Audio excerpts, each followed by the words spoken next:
All right, welcome back, everyone. Ready for another deep dive. Definitely always up for a good mystery. Well, today we're tackling one of the most infamous cases in American history, the murder of JonBenét Ramsey. Yeah, this one's a real head scratcher.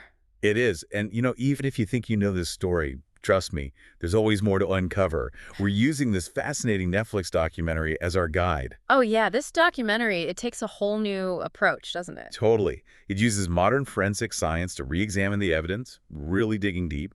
We're talking advanced DNA analysis, all that good stuff. It's amazing how far forensic science has come since 1996, when this all happened. Right. So much has changed. Okay, so let's set the scene. Picture perfect Boulder, Colorado, 1996. A little girl, JonBenét, 6 years old, a beauty queen. Yeah, a beauty queen, tragically found dead in her family's basement. Just to quickly recap the basic facts, on December 26th, Patsy Ramsey, JonBenét's mother, called 911 to report her missing, And there was this really strange ransom note. demanding $118,000, very specific amount. Yeah, it was super bizarre. Later that day, JonBenét's body was found in the basement. Cause of death. Yeah. Head trauma and strangulation. Awful. And that's when the mystery really kicks in. Right, because who did it?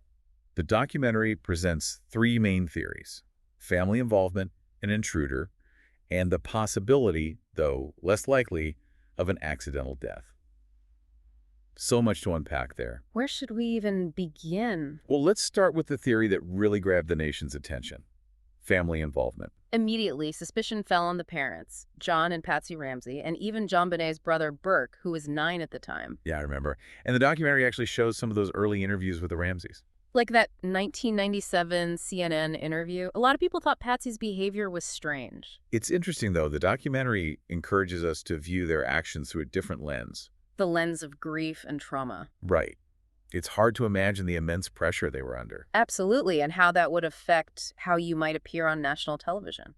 I mean, who knows how any of us would react in that kind of situation. Exactly. Okay, so let's move on to the intruder theory. That's the one that always seemed pretty plausible to me. It does. There's some compelling evidence there. You had that broken basement window, looked like a possible entry point, Yeah, and there was undisturbed snow outside. meaning someone could have snuck in without leaving tracks. But here's the thing that really makes you think.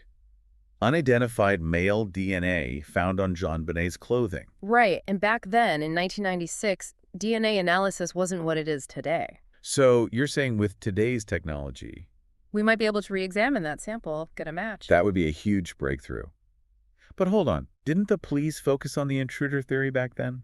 Not entirely, and that's where things get interesting. You see, the documentary points out some pretty big missteps by the police. Like what? What do they miss? Well, there was a footprint found near JonBenét's body, Okay, a footprint. but they never properly analyzed it. They just assumed it belonged to one of the officers. Seriously, they just dismissed it like that. They did a huge oversight, potentially. Imagine if that footprint had been properly investigated, it could have changed the whole course of the case. We'll never know, but it does raise serious questions about the thoroughness of the initial investigation. It does. Okay, before we wrap up this part, what about that accidental death theory? Does the documentary give that much weight? It does mention it, but not as much as the other two. You see, while it's possible that JonBenét's death could have been an accident, a fall maybe, The evidence, like the head trauma. points toward foul play. So it seems we're left with two main possibilities: family involvement or an intruder. And the documentary does a great job of laying out both sides, presenting the evidence, letting us weigh it all. It makes you think. It's not a simple case, you know? Definitely not.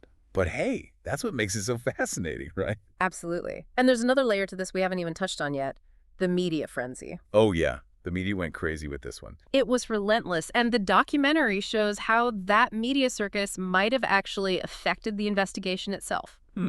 That's intriguing. Okay, folks, we're going to take a quick break, but we'll be back in a few to dive deeper into that whole media angle. Stay tuned. Okay, we're back and ready to dig even deeper into the JonBenét Ramsey case. And, you know, what's really striking is that after all this time, after all the investigations and theories, the case remains unsolved. It's a reminder that sometimes, even with all the tools we have, the truths can be really hard to find. So let's say, hypothetically, you were in charge of this investigation today. Where would you start?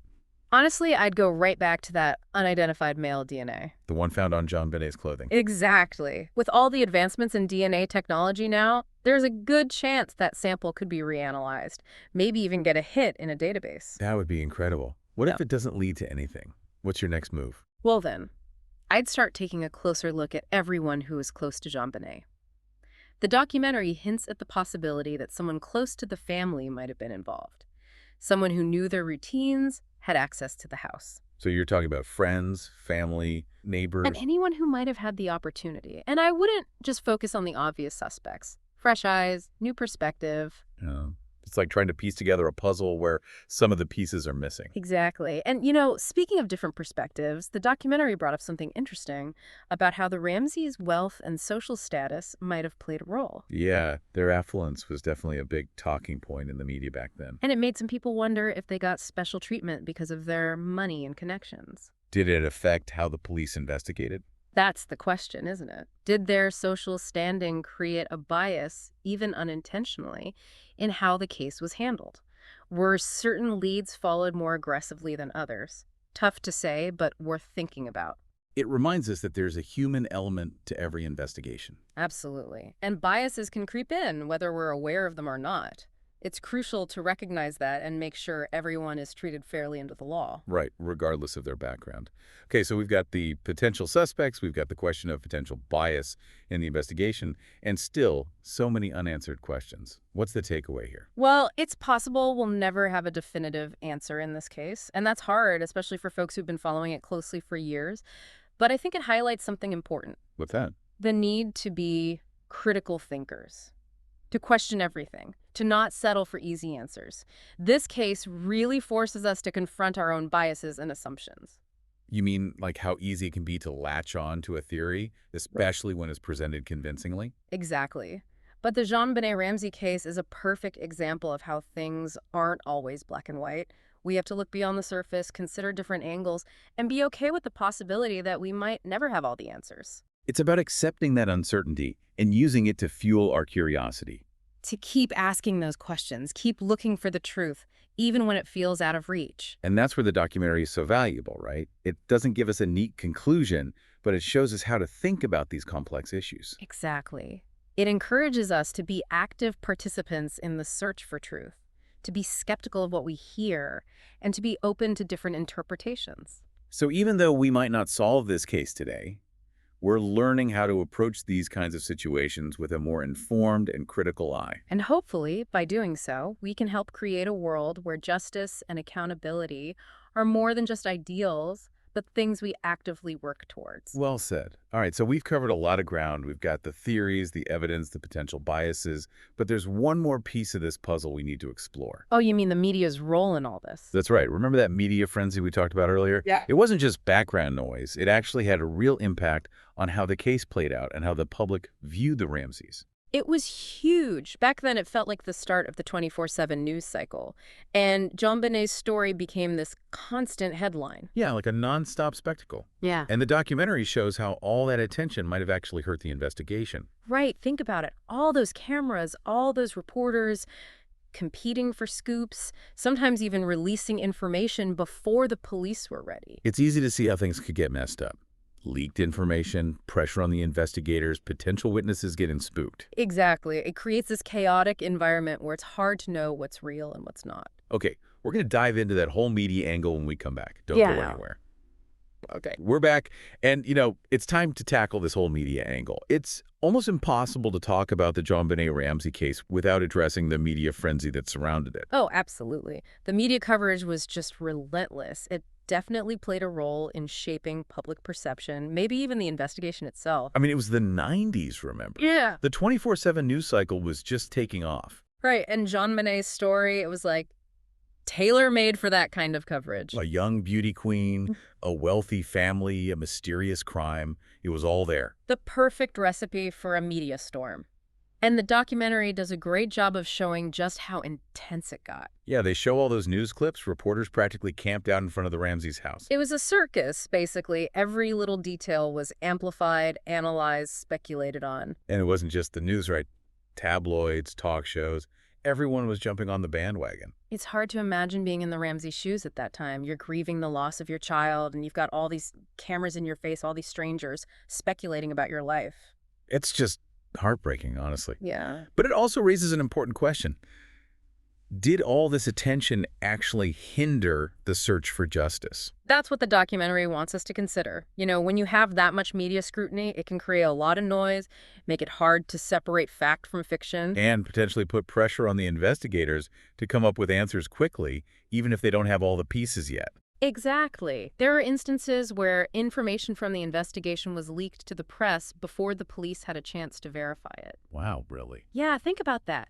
If details are getting out prematurely, it could compromise the whole investigation, potentially even tip off suspects. That's scary. It's like the media itself became a factor in the case, shaping the narrative, maybe even influencing the outcome. Right, and we see that play out in how the media portrayed the Ramseys. Early on, there was a lot of focus on them as potential suspects. Yeah, the documentary shows clips from those early interviews, how certain phrases or reactions were taken out of context and used to fuel suspicion. And it's important to remember, the Ramseys were never charged with any crime. Right, they were never proven guilty of anything. Mhm. But the media attention created this cloud of suspicion that lingered for years. It really highlights the power of the media, how it can shape public opinion, sometimes even without all the facts. It's a cautionary tale, isn't it? A reminder that we have to be critical of what we see and hear, especially in these high-profile cases. Absolutely. We can't just passively consume information. We need to be active, questioning what we're being told, looking for different perspectives. It's about being media literate, recognizing that there are always biases at play, and learning to think for ourselves. Exactly. And I think that's one of the biggest takeaways from this whole deep dive. We've explored the theories, the evidence, the media frenzy, and it all points back to the importance of critical thinking. Of being curious, skeptical, and open to different possibilities. You know, we may never know for sure who killed JonBenét Ramsey. But what we can do is learn from this case, learn how to be more discerning consumers of information, how to analyze evidence, how to think critically about complex issues. That's what this deep dive has been all about. It's about equipping ourselves with the tools to navigate a world where information is constantly bombarding us. And to make informed decisions, to seek truth, and to demand justice. Well said. Thanks for joining us on this journey, folks. It's been a long and winding road, but I hope you've learned something along the way. Keep those minds sharp, keep those questions coming, and we'll see you on the next deep dive.